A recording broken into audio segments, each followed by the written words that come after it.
good. It's getting too late to sleep. Why don't you come in off that street? And you're gonna be surprised when you find out something new too. 'Cause baby, someone new's could take care of you. Someone who's got real love for you. What do you? What you gonna do? Yeah. Hey, baby, someone who's looking out for you. Someone who's gonna care for you. But what's it to you? Are you gonna be the last to know? You don't wanna be the last to know. You could be something new. Someone new. Hey, someone new. Hey, someone new. Someone new, yeah. All right. Oh, yeah.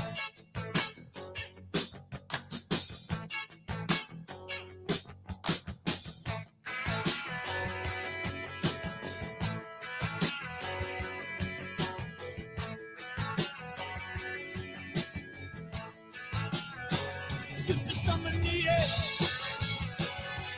Someone new, yeah. Someone new, yeah. Someone new, yeah. Someone new. Someone new. Yes, someone new. Someone new. Someone new, yeah. Yes, someone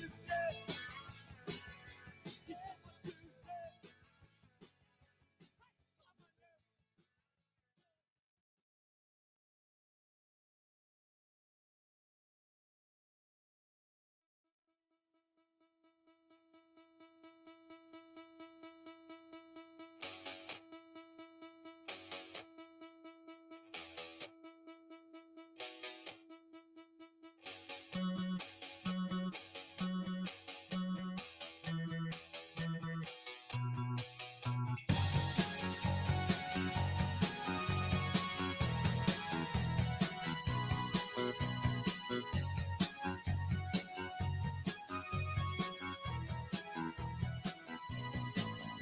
It's the high place of the future.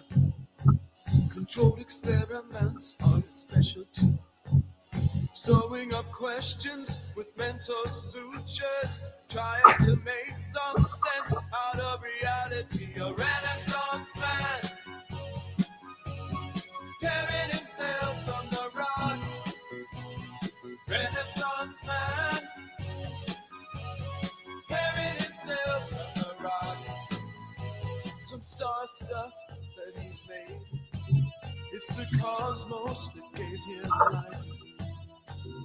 How does that help him feed the poor? How does that help him love his wife? Tell me, Renaissance man, tearing himself from the rock. The Renaissance man, who needs that, right? I was just getting listening to the one of the two cassette tapes I bought when I was going to Bible college in 1984. And it's been good. It was good. It was good then. Knowing I was driving off to Chicagoland from the farm, going to be in Bible college. And the first song on that cassette was called Following a Different Light. It's led me here today, have a show, have a title. The all-loving water divider is Paco's true God. Where do we get our thoughts? Where do things come from? If we want to renew our strength, we're told to wait upon the Lord. Are you a waiter? Hi, I'm Paco. I'll be your server. I'm going to be serving you. That's how one way to wait upon the Lord. So I will not accept that I am not the end time prophet. That's not going to happen. Because that would mean that mud flood theology just could have happened without my life, without my vision, without God telling me through those things that have led me here, teaching what I've taught.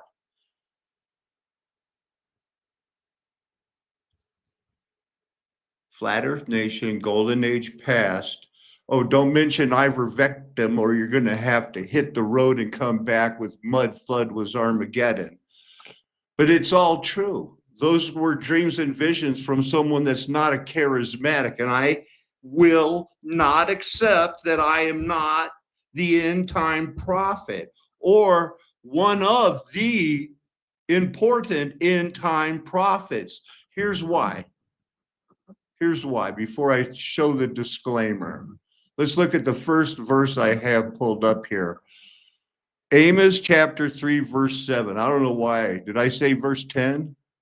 Surely the Lord does nothing without revealing his plans to his servants, the prophets. Now, if the world now is arguing about the golden age past, the short season, that sounds a lot like Flat Earth Nation Golden Age past, doesn't it? From 2016. And I'm not going to believe that I'm here in Alamosa studying water rights, the water rights, because the water is the life, and making a video about water is divided.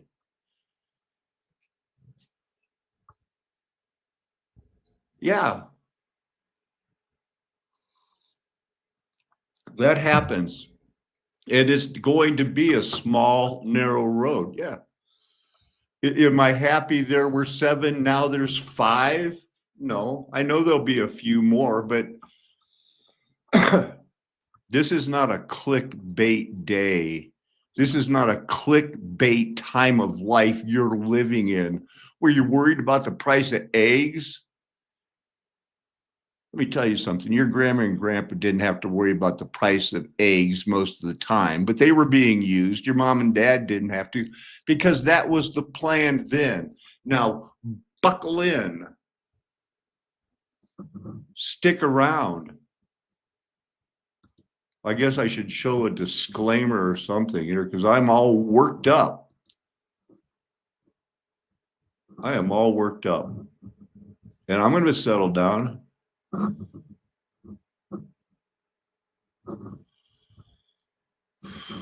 What do we got for pictures? Nothing, probably. Only the thumbnail. That's okay. Because we have this Bible verse. Are we going to argue about this? Oh, but this time in the short season, God doesn't need prophets anymore. And we should take offense. We should take offense and try to talk Alan out of calling himself Paco and saying he's a prophet. Because you got a better plan?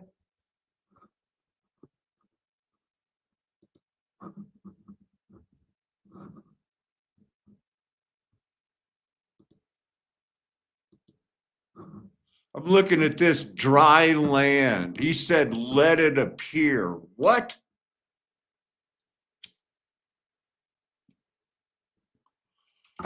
Let it be gathered. Did I look that word up or should I look it up? That's the dry ground. We're going to look up how do you gather something? You wait for it. Those that wait upon the Lord, maybe to look for, to hope, to expect, is what Bible verse was this? Genesis chapter 1, verse 9. Wow. Let be gathered the waters. He's going to divide them. and dry appeared.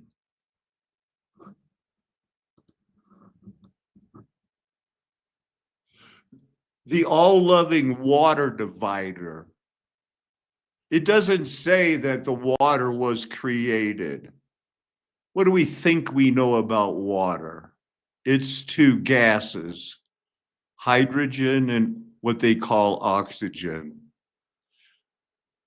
neither of which can be seen or smelled, but combined with the vibration in the water, as I've claimed, it has a memory, every word, thought, and deed, including what you're thinking right now, will be seen and known by everyone. To be gathered together for your salvation, I wait, O Lord. Let it look for light. Job has some interesting ones, but it's a lot of waiting here for the gathering. And it starts off with water. Some people, myself included, put a lot of emphasis on the first use. I don't put as much as others, but I do think there's not a nothing burger there. Is that what they say? Dry land. Somebody can walk on it, through it, pour it on the dry ground. Well, it got divided somehow. Here, let it appear. We live on it. We all are looking to understand God in a deeper way because, you know, what was the TV taught you to recognize? Danger, Will Robinson, danger. The robots are warning us. We're all in danger, human. Yabashaw. That's it. That's just fun to say, isn't it? Yabashaw. Well, 5 times, hey, Yabashaw. Hey, what up, Yabashaw? Yo, what up?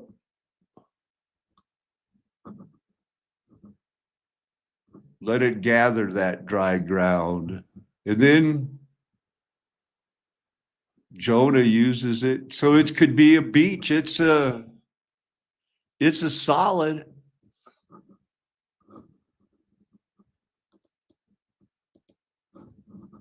Isaiah, whoever is thirsty on water, I will pour out my blessing. My descendants, your descendants. What? Wait a minute.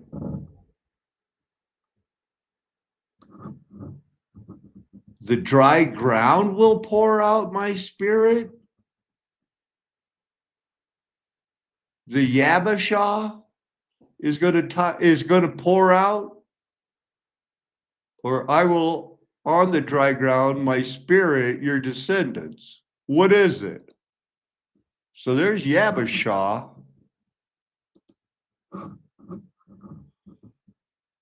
Not hey Yabashah. Remember I did that. Let's just look at it because it's interesting, right? It's right there at the beginning, so it won't be hard. For I will pour waters on the thirsty ground. I will pour the waters on the thirsty land, the currents on the dry ground. I will pour out my spirit on your descendants and my blessing on your offspring. Let's go back and look at the current.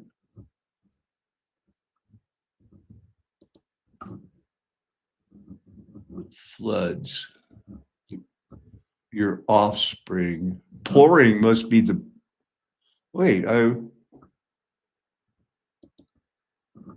to pour, to cast, like metal, like to flow. Drink offering. You shall cast 4 gold rings. All of this is going to be for the building of the tabernacle in the wilderness. This is all There's a production going on there, man. I'm all worked up. Casting dish poured, ran steadfast.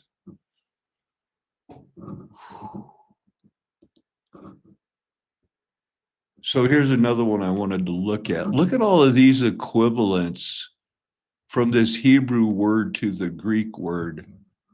You kind of get the idea. To place, to set, make firm, lay down. A lot of words in the Greek mean that. In the Hebrew, this word means that.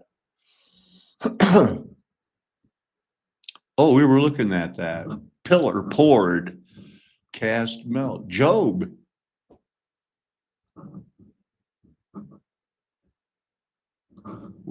Is that what we're looking at here? 38 from 43.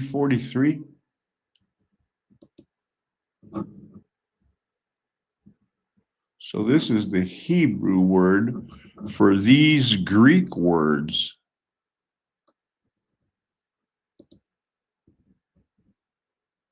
To give, bestow.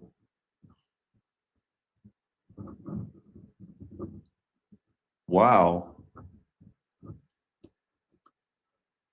Give us this day our daily bread. We've heard RJ say that many times.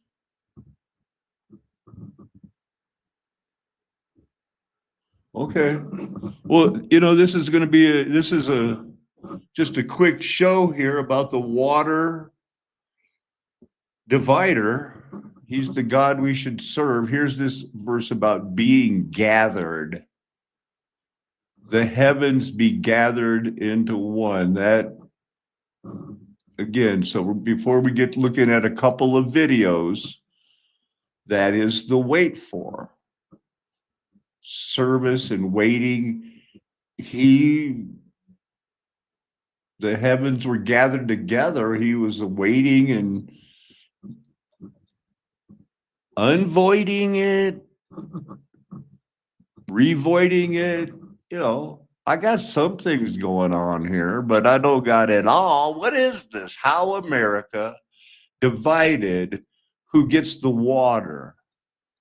Because the water is a big, big deal. This is a PBS thing here. Benefits and who gets left out to dry. I'm Hernibot, and this is In the Margins. Utah's Great Salt Lake is the I think I did show the disclaimer. The biggest saltwater lake in the Western Hemisphere and ranks 8th globally. It serves as a habitat for over 12 million migratory birds across 339 species and supports significant economic activity in the region, contributing nearly $2 billion to Utah's economy annually. But let's take it back for a moment. In 1847, Mormon pioneers... Now, who believes this history? White people raided and were on a rampage, killing everything to prove white power. And that's what we have today. The remnants of it recently ended. A lot of black people couldn't vote till 1964. We had the one drop rule until 1940. Blacks couldn't be on TV with white people unless they were the train porters or the taxi drivers. Professionally, if you were the greatest baseball player in the world, you couldn't play on the New York Yankees if you were black. That wasn't going to happen. That's the known history. This is all faked, mud flood cover-up history. You either get it or you don't. Pioneers settled these lands and soon began making drastic shifts to the flow of the Great Basin's water resources. The settlers understood that water irrigation systems in the desert were essential for agriculture and began constructing dams and canals that diverted the freshwater streams flowing into the Great Salt Lake. So these are all their excuses of how Satan was going to displace these people, run them out, take their water, and eventually that's what they're doing to the people in all the big cities right now. They're going to be sitting around wondering, how did I end up here with no water? Ute and Goshute tribal nations became indigenous to the Great Basin.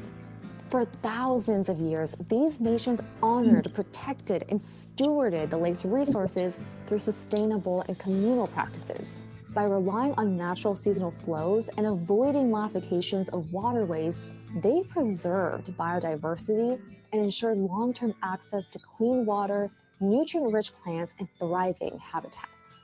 This centuries-old approach was deeply rooted in respect for nature, essential to community well-being, and intertwined with their cultural identity and survival.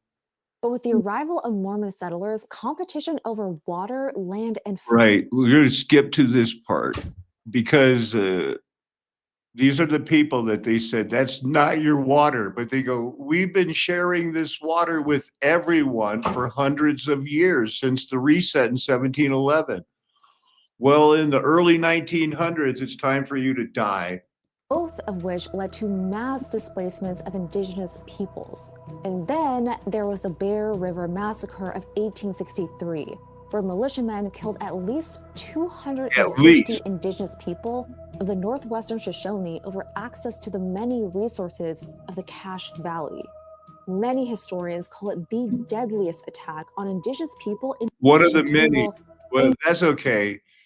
They took the land, they never apologized, and they passed this law that said that water's ours now, we'll keep it. And water access. The water law system was not designed really with the Native American people in mind. It was designed with settlers in mind. Throughout much of the mid-20th century, the U.S. Bureau of Indian Affairs, But you love America. Federal policies that distanced many communities from their traditional lands, culture, and resources, including water. Given that we were only rewarding a certain segment of society. White people. Indigenous people soon began fighting for their water rights through legal action. The 1963 Supreme Court. Right. They sent Native Americans to university, sororities, fraternities. It takes a lot to get from having a water right, something kind of recognized on paper, to actually utilizing it and putting it to use. The ongoing neglect and mismanagement of water resources continues to threaten indigenous communities and ecosystems alike. A striking example of this is Utah's Great Salt Lake, now sometimes referred to as an... Now, this is what you need to see because of what it's doing. And you know what it's doing, along with the chemtrails, and you know how come everybody has autism and diabetes. At least I'm not a medical doctor, but I have my own opinion. Sort of a dangerous path that we're treading here. And with nearly 800 square miles of the lakebed exposed, arsenic and other metals pose risks such as cardiovascular disease and asthma. But there's an even more immediate impact. Windstorms frequently kick up toxic dust from exposed lakebed, leading to severe air pollution. Natural occurring pollutants like arsenic, for example, are in higher concentrations within the dust of this lake than what we would allow for in industrial business. And this dust is then picked up and then distributed across our community. And because of the Salt Lake Valley's layout, this pollution disproportionately impacts Pacific Islander, Latino, and you guessed it, Wow. But what about all these restructured dams? Or did things go wrong at the end of the golden age or what? Address water needs and later incorporated water scarcity issues, but it also contributed to an over-reliance on groundwater extraction. As a result, low-income, predominantly Latino farm worker communities are disproportionately impacted, suffering from contaminated I know wells you and think, worsening who health cares? disparities linked to lacking clean drinking water. In just a few states over, in Arizona, New Mexico, and Utah, severe water scarcity persists for the Navajo Nation. Yeah, all that water's going away. I wonder where the people will still be able to find the water. Maybe in the mountains where the rivers come from. But I don't want to put your 401k at risk for, mommy might get mad. More severe droughts and wildfires, the big question is, Where do we go from here?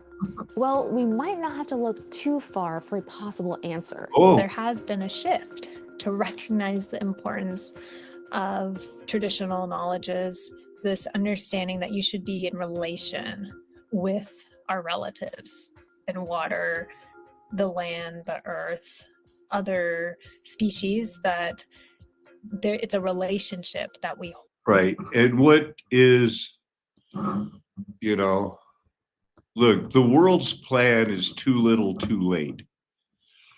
They understand it now that, it's family, it's the water, it's our resources, it's the community. But it's too little, too late for the world. But there will be a remnant of people who are killed last and rescued by fire from Jesus. Or do you believe we're in the short season or not? Has some of you that have been around longer than others know, has this message changed the world? Has it started out with, look at my rocks, it looks like a heart, because it's a heart. It was a heart. And when I did a midbrain, a trilobite, it was a midbrain of those reserved in judgment. This is real. I'm not trying to take you for a ride. It's too little, too late, young lady. Hold with them. Indigenous stewardship practices have proven to be a viable antidote to the climate crisis. After all, Indigenous peoples manage or have rights to about 25% of the Earth's land, but their territories contain 80% of the world's remaining biodiversity, or the variety of life in an ecosystem. That's why we'll be okay. That's why the remnant makes it. And to get rescued by the fire. What you got a plan? Acknowledge all of our history and the way that we have marginalized or overlooked certain communities. And I think we do have a responsibility to remedy that historic wrong. Right now, more than 60 Indigenous nations. Right now, recognizing that wrong is our big step. You've seen me. I've tried to confront these tribes and let them know, look, you haven't been here all the time on this land. You settled here after a remnant. They're being played. They need the Lord. Now, really, where have you heard about El Elyon? Do re mi. And now we got the two old dudes, the new people that so they're not Atlanteans. They want to do this. They want to explain El Elyon as now it's two gods, not three, but two. Thanks, Paco. We'll take it from here with you. El Elyon, the Most High God. These people are wrong. Ever since I was a kid in Sunday school, I had my feelings and love for the kind, compassionate Jesus. But for some reason, I still had my fears for the Old Testament God of the Hebrews. I love the stories of Jesus, but I was always afraid of the God of wrath. No matter how many times someone tried to reinterpret it for me, I still couldn't get past fear.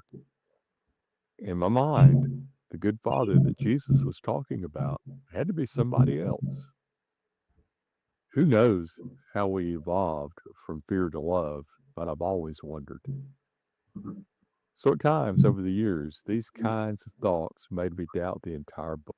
So these are the people that Rob Skiba, Zen Garcia, and the other ones, they're all so happy now that they realize there's Nephilims and a bad god that had happened in, Nephilim, and they got a bad god, and now I can, realize that the God of Jesus is different. I'm going to skip and see if he gets into it because, like I said, maybe I'll look at his channel, but I know that they don't always only show pictures and talk. Old Testament.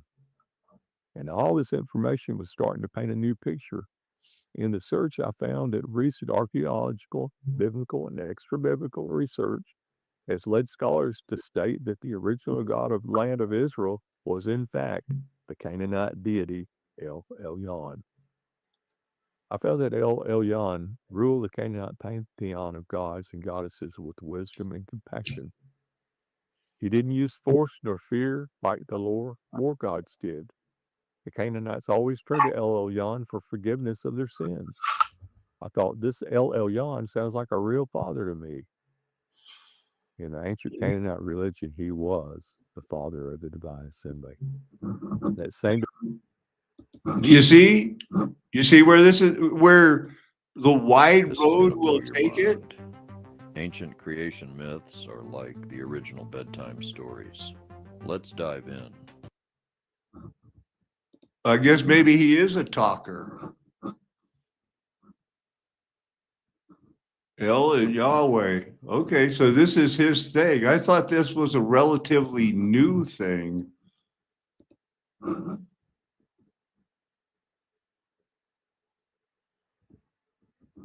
Huh. Well, they're like it's a Jordan Maxwell inspired thing. Sure, but everybody's talking about the little season. They can't change that. They can't take that away I from keep Joe hearing Ramey. people saying we're in the little season, and I had to look that up to see actually what the little season meant. And I keep asking after I looked it up, doesn't that require 1,000 years of peace to have happened before that event? In Christianity, the No. little Yeah, it would. But is it really 1,000 years of peace? It says that it's 1,000 years where he will reign with a rod of iron after he's warned the people to flee to the mountains, and the wheat and the tares were mingled by Satan, tares put in by Satan. So it never said it was going to be a pure peace where he sat on the throne in Jerusalem. If anybody can ever find that verse for me, Jesus sits on a throne for 1,000 years in a temple, a rebuilt temple in Jerusalem, I'll eat my hat. I'll quit being the prophet. season is a term that comes from interpretations of the book of Revelation. It refers to a short period of time following the 1,000-year reign of Christ, often called the millennium, during which time Satan is released from his imprisonment in the bottomless pit. According to the text, after being bound for the 1,000 years, Satan is loosed for a little season, or a brief time to deceive the nations once more before the final judgment. Now, you just heard the verse. That's how you And as witness. Revelation 20 says, the little season follows a literal 1,000 years of peace. That's what they call the millennium. Now, in Revelation 20, 1 through 8, the sequence is very clear. Satan is bound for 1,000 years, and during which time he can't deceive the nations. Christ and the saints reign for this period, often seen as a time of peace, righteousness, and divine rule. Now, after the 1,000 years, Satan is released. Now, you either know something new or you don't. You know that it's ruled with a rod of iron. You know that the wheats and the tares ruled together. You know that by the end of what they call the Dark Ages, there was Rome skinning people alive because they claimed to love Jesus and wanted to kill people that didn't believe in a Trinitarian God. That's freaking, that's God coming back, separating the wheat and the tares. And now we have the Freemason Rosicrucian reset, because all those people, well, only a remnant was left for this Satan reset. Those people in that 1,000 years are all judged wheat and tares. They're held in judgment. They're waiting there for the great white throne in about 21 years. Has anybody even listened to me? For a little season. He deceives the nations and leads them into the Gog-Magog rebellion. If we take this literally, as many fundamentalists do, the little season can't happen until the millennium does. The little season can't happen until after the millennium. The concept of the little season in fundamentalist Christian theology So these guys are just crazy, right? demonstrate God's power and holiness to the nations. In Revelation, Gog and Magog appear together, not as a leader in a land, but as a collective entity during the little season after the millennium. Yeah. Yeah.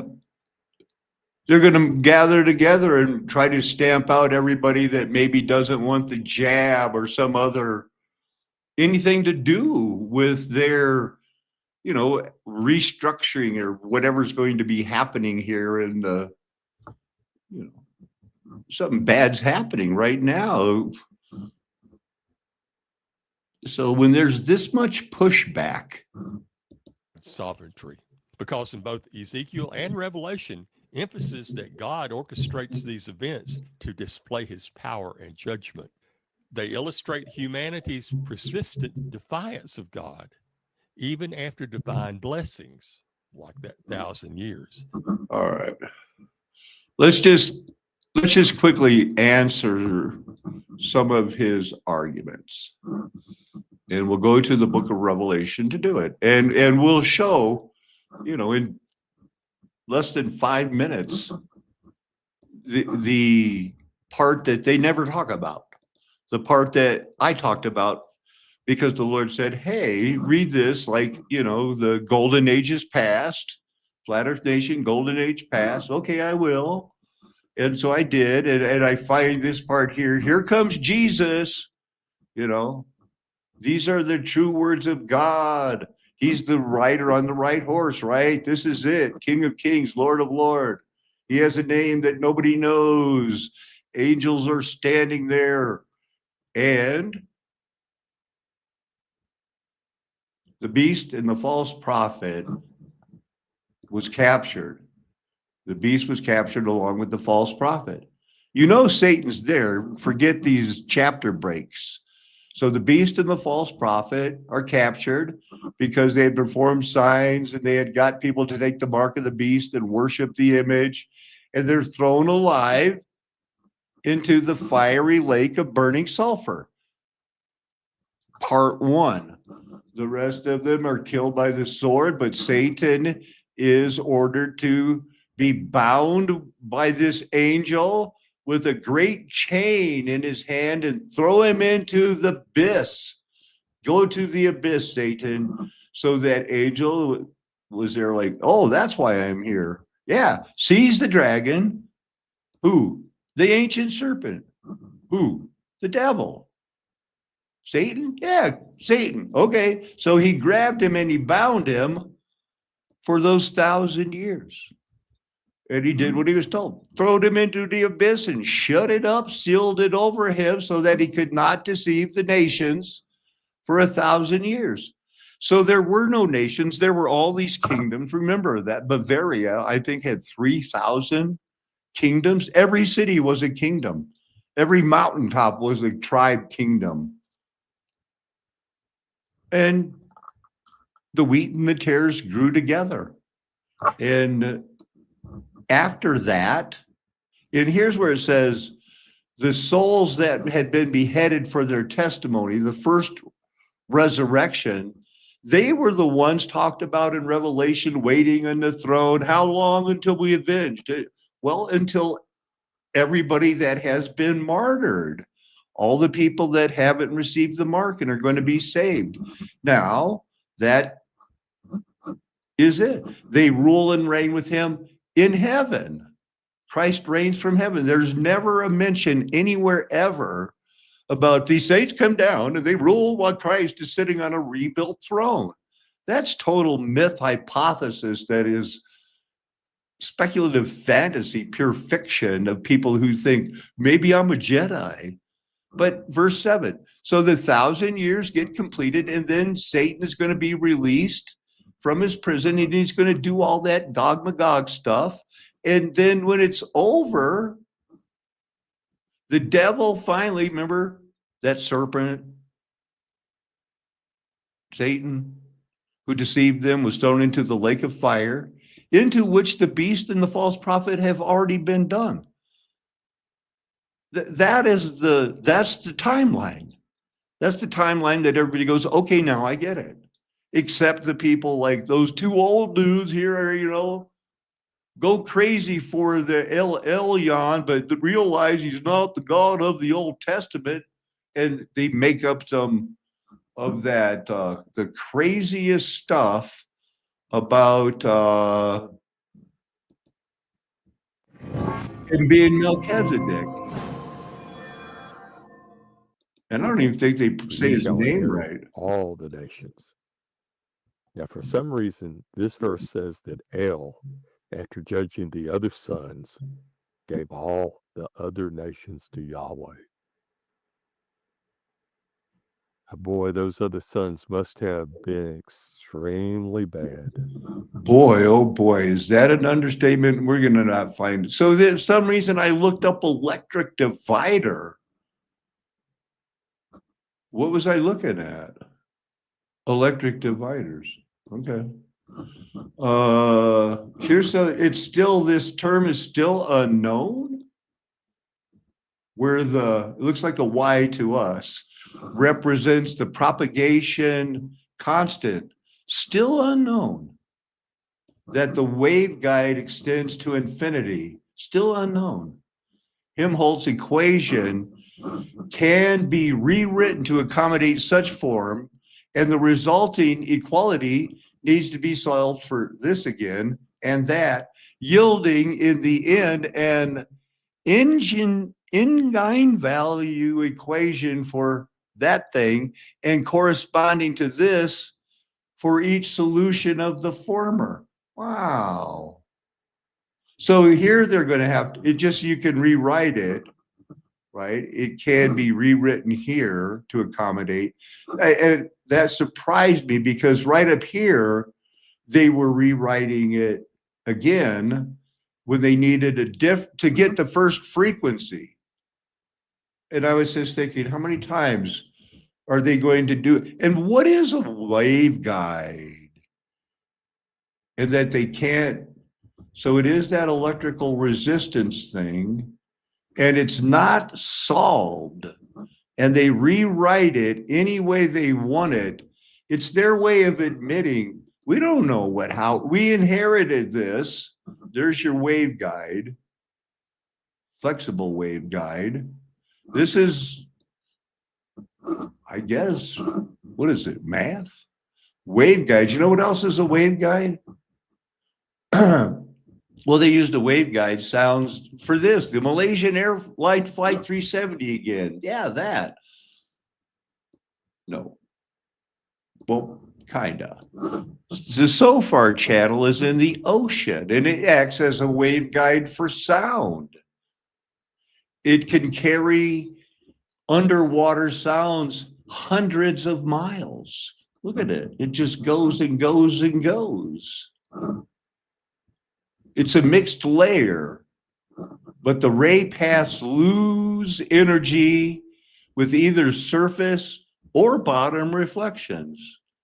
And they think they have it figured out because, oh, they talked about it in Hunt for Red October and whales. The mysterious, in nature, they think that there is this SOFAR channel because there are mysterious low frequency sounds that are attributed to fin whales, second largest whale type mammal, and they're a common occurrence in here. They simply believe, these scientists who thought that everybody should get jabbed, believe that they think, they don't know, attributed to fin whales that they believe dive down to this and just sing to communicate with other fin whales that are just miles, maybe hundreds of kilometers away. But yeah, they got everything figured out. So wave paths. I wanted to find out about the heroes of Oak Ridge. Oak Ridge is the mystery town where they, supposedly, and I say fake built an atomic weapon. They had 88,000 people. says a lot of them were women taken right out of high school, first on their own, and their personal insights of those lives of these heroes who 200 interviews were published out of 75,000 people that were brought there in 1943 to 44 to fake an atomic weapon. And some of their interviews are actually crazy. So, and I've talked about them before, how they're celebrated as heroes now. They developed the bomb. And when they did the interviews, they'd say, "What did you do?" Well, it was all top secret, but I can talk about it now. I studied a gauge and I waited for it to get to 15 pounds of pressure. Then I hit the button and it went back down. He's a hero because they want you to believe that that contributed to everybody working together to perfect an atomic bomb that was developed with quantum physics and fake math. Fake math. There is no dark matter. So when you look this up, copy and paste it, the interviews aren't, oh, okay. It looks like the interviews are still there. Here's the collection of all those people that worked in that unique secret city. Priceless. It talks about the jobs they did and how easy they were. Okay. Well, let's just pick one. Let's listen to it.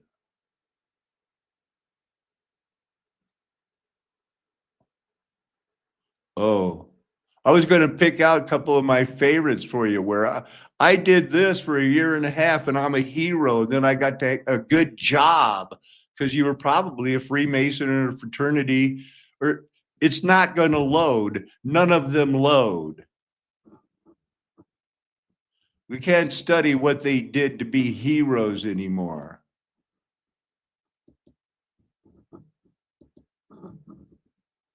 You can wait, though. You can bind together and you can expect. And like in Genesis 1:9, the heavens were gathered together, and for your salvation I wait. We wait upon the Lord. We renew our strength. We know we are waiting for a light, a different kind of light. We're on dry ground. It's a flat earth nation. There is faith, the substance of things hoped for, the assurance, the confidence, the hypostasis. These things are available for you. And I'm not going to study anything else. I'm not going to teach anything. I believe I'm a part of a pattern, a plan, and a design. I didn't decide to call myself and let myself have visions. I didn't go seeking them. Not until I was told to, after I've already had the first couple, But I know Satan had a seal of perfection. And I also know that we have to and will be judged by God who put us in place with a plan. Now I've got to read a book and write a paper. This is always going to be there for you. New alarming trends. Is it this? Is it that? It's a flat earth nation. There's a movie called Chinatown, directed by Roman Polanski. And it is all about water rights and the corruption and the savagery of Los Angeles when they stole the water to make where I've said Satan's throne is in Beverly Hills, Hollywood Hills. And they put it there and they made a movie about it. And the climax occurs when Evelyn, desperate to protect her daughter, is killed in a confrontation with police directed by Roman Polanski, leaving Jake devastated and powerless because he solved the biggest crime of the world. And it concludes with A rabbit trail chaser's realization that the world is filled with darkness, justice is often unattainable. His final line, forget it, Jake, it's Chinatown, encapsulates everything. The shocking Noah Cross, who was played by John Huston, celebrated 50-year career in acting, played someone who raped his daughter. Jake was hired to, anyway, it's a complex water rights scream about a corrupt businessman. True history directed by Roman Polanski. And it's a film noir that just realize it's an inescapable cycle of corruption and the futility of trying to change this system and trying to vote your way into power. The real story is true. This Roman Polanski, bleak, brutal, grim, was made, by these guys that talk about Blade Runner and the computers and our certain tragic end for most people, but there will be people who can live free for as long as they can. The reprehensible Noah Cross, played by John Huston, Water Wars, The Mulholland Drive, of course, David Lynch, Twin Peaks, Mulholland Drive, it's all out there. Disgrace everything. They prop up Theodore Roosevelt. Well, he met with these guys and he probably made money off of it. It's not going to work out for the world. They are the perverted ones. That's why we started with this. The first song, I bought this on my way to Bible college where I would eventually meet my wife. And I think the first song I listened to on the album was A Different Kind of Life. I heard about the light of progress. I could never see that far. Now, as someone who had recently left the 82nd Airborne and the military after working on something called the PADS, Parallel Azimuth Direction System, I hated the military. I knew that my dad was right about the government, and I was foolish for wanting to go in the army and go rescue those hostages held in Iran. I didn't realize I was working on PADS, and that later my son would work on something that is covered up by the Malaysian Air Flight 370. But here we are. And I'm the one who told you it's a flat earth nation, golden age past, and now mud flood was Armageddon.